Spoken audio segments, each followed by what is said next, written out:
The rules of accurate thinking are so clear and simple that I often wonder why so few people ever take time to learn the rules, since accurate thinking is the very foundation of all successful achievements. In this visit, I shall give you a working description of the rules of accurate thinking, which all successful people follow. First of all, accurate thinking is based on two simple fundamentals. They are called inductive reasoning and deductive reasoning. Inductive reasoning is used when the necessary facts on which to base your thinking are not available. In this case, you act on hypotheses, or what you assume the facts to be.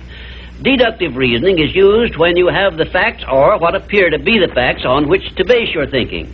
The next step in accurate thinking is to separate facts from fiction, or hearsay evidence, and determine whether you are dealing with hypotheses or real facts.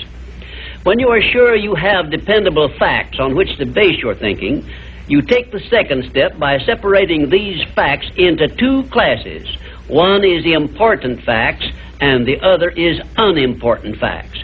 When you do this, you may be surprised at the overwhelmingly greater number of unimportant facts you deal with daily than there are important facts.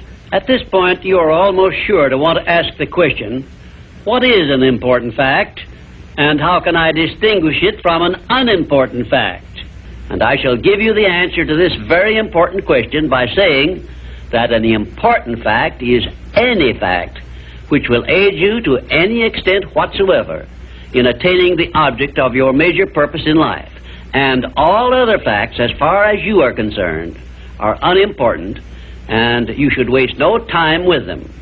After this visit is over, you can employ the next hour to a great benefit to yourself if you will set down on paper a list of all the facts you dealt with yesterday, separating them into two classes, important and unimportant.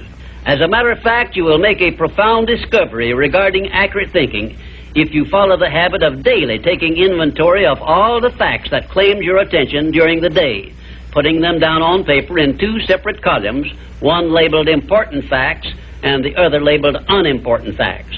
Now let us turn our attention to the subject of opinions and see to what extent loose, unsound opinions are mistaken for accurate thinking. To start with, let us recognize the truth that most opinions are without value because they are based on bias, prejudice, intolerance, guesswork, hearsay evidence, and out-and-out ignorance. These are harsh words I'm using, and they represent the source of most of the tragedies of life which people meet with unnecessarily. And I would say that of all the tragedies which cause misery and failure, none is more merciless or destructive than those which grow out of the indifference of people who make no attempt to learn how to think accurately. I shall never forget an experience I had with President Woodrow Wilson while I was working for him during World War I.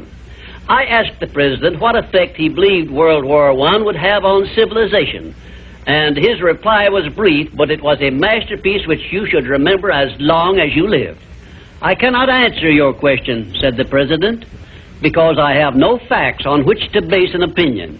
If you will remember Woodrow Wilson's 15-word speech every time you are about to express an opinion about anything, the chances are that you will soon get out of the habit of expressing or even having opinions not based on something more substantial than biases, prejudices, and emotional feelings which often serve as fathers to facts. You will learn, if you observe carefully, that the more successful a person is, the less he is inclined to express wild, unjustified opinions about anything. Also, you must have observed already that the drifters who are suffering with frustrations because they recognize they are failures usually have an assortment of opinions on about everything you can imagine. When I hear someone expressing a definite opinion about something of which I have definite reason to believe he knows little or nothing, I think of an experience I had when I stopped a Quaker on the streets of Philadelphia and asked him the time of day. He took out his watch, examined it carefully, and then in a slow, emphatic tone of voice he said, "Well, sir, according to this alleged timepiece, it appears to be approximately 1 minute and 10 seconds past 12 o'clock. I was particularly impressed by the care with which this Quaker identified the source of his information which he was passing on to me. And I often thought afterward how beneficial it would be if all people who express opinions or give out information would take the time to identify the source from which they were able to speak. I cannot influence all people to engage in this sort of safe thinking, but I can suggest that you give it consideration in connection with this visit on the subject of accurate thinking. Now, I shall give you a simple rule which may help you avoid being misled by unsound opinions expressed by other people. When you hear someone make a statement which your reason cannot accept as being sound, or which you question or should, for safety's sake, question for any reason whatsoever, ask a simple forward question. How do you know? Then stand firm on that question and either force the speaker to identify the source from which he got the information he is endeavoring to pass on as facts, or reject the statement entirely as if it had not been made.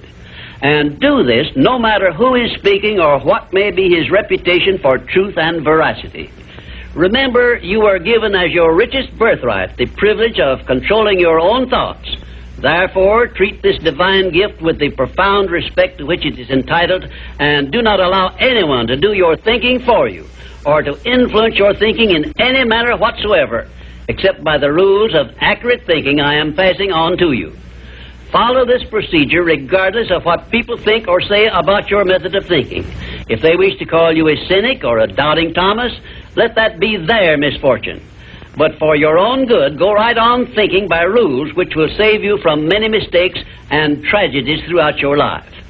Now I will give you 7 rules to follow, which, if you memorize them and follow them as a daily habit, may bring you top rating as an accurate thinker.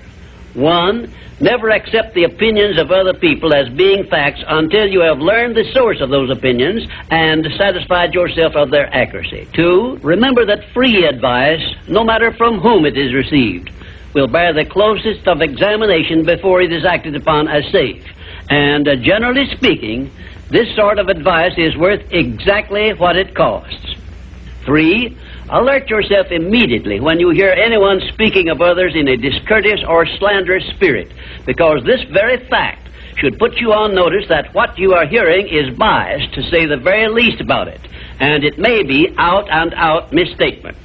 4. In asking others for information, do not disclose to them what you wish the information to be, because most people have the bad habit of trying to please under such circumstances. Well-measured, tactful questions can be of great benefit to you in thinking accurately. 5. Remember that anything which exists anywhere throughout the universe is capable of proof, and where no such proof is available, it is safer to assume nothing exists. 6. One of the great unexplainable miracles consists in the fact that both truth and falsehood, no matter by what means they may be expressed, carry with them a silent, invisible means of identifying themselves as such. Therefore, remember this truth and begin developing the necessary intuitive faculty to enable you to sense what is false and what is true. 7. Follow the habit of asking, how do you know, when anyone makes a statement you cannot identify as true. Follow this habit faithfully, and you will see many persons squirm and turn red in the face when you insist upon a direct reply.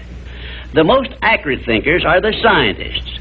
They investigate with open minds and never allow their wishes to become the fathers of facts, but deal with each fact as it is, not as they would like it to be. Now, one final word of warning I feel I should leave with you. Study yourself carefully, and you may discover that your own emotions are your greatest handicap in the business of accurate thinking. It is easy for you to believe that which you wish to believe, and unfortunately that is precisely what most people do.